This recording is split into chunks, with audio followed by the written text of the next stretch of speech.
Hey everyone, welcome back to the channel. Today we're diving deep into a word we hear all the time, the ego. What is it really? Is it that voice in your head that tells you you're the best or the worst? Is it something to be destroyed or something to be understood? Well, the answer depends on who you ask. Let's explore the two main perspectives, the psychological and the spiritual. First up, psychology. When you hear ego in this context, you should immediately think of Sigmund Freud. He was the pioneer who mapped out the human psyche into three parts, the id, the ego, and the superego. Think of the id as your primal, instinctual self. It's the baby inside you that wants what it wants right now. It operates on the pleasure principle, seeking immediate gratification for all its desires and needs. If these needs aren't met, you feel anxious or tense. Then there's the superego. This is your moral compass, the internalized voice of your parents, society, and culture.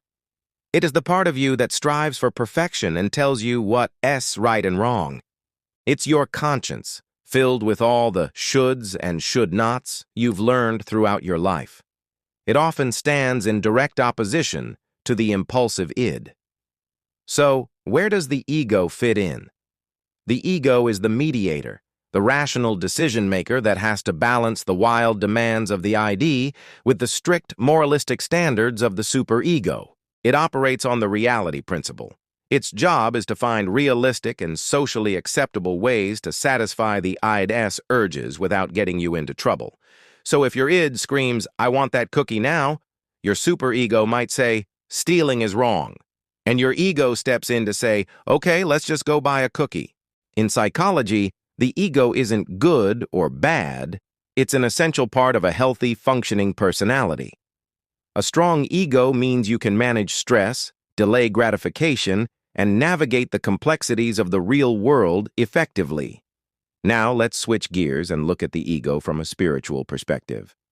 This is where things get really interesting. Because in many spiritual traditions, the ego is seen quite differently. Here, the ego is often described as the false self, or the illusion of a separate identity.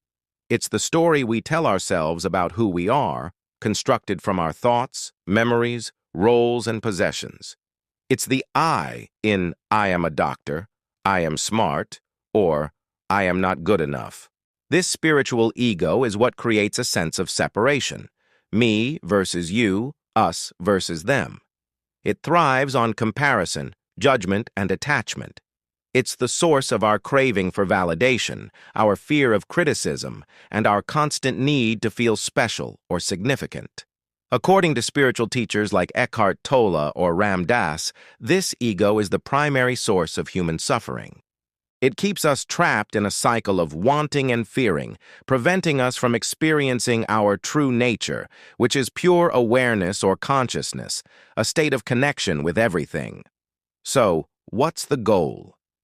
In psychology, the goal is to develop a strong, healthy ego that can effectively manage your inner world and outer reality.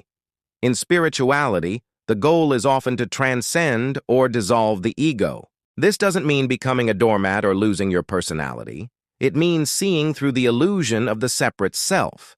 It's about realizing that you are not your thoughts, your job, or your story. You are the awareness behind all of that. It's about shifting your identity from the small, constructed self to the vast, timeless consciousness that you share with all of existence. By doing this, you can find a deeper sense of peace, freedom, and connection that isn't dependent on external circumstances.